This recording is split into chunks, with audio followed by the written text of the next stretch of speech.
Bonjour public.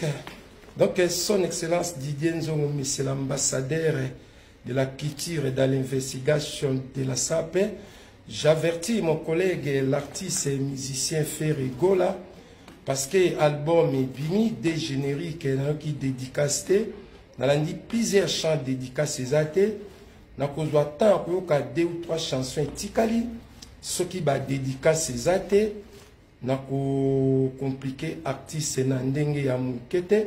C'est pour cela que je demande dans les Gaulois, dans les Gauloises et dans les Gaulois, il y a artiste, sa président Nabino, atinde la ngai, chant ou a dédicacé kingai, ou bino botin de la ngai, chant ou a dédicacé kingai, dans quelques jours, ce que zate, un, artiste n'a pas compliqué carrière nae, deux, n'a pas considéré comme les individus de mes collègues, les artistes et musiciens, on a deux qui sakamutu na tinda kanaki bokolo. 3 n'a pas préféré na ma relation. 4 n'a pas démarré na façon moko à regretter toute sa vie. Toi ça qui dit là l'éternel, toi ça qui dit là public.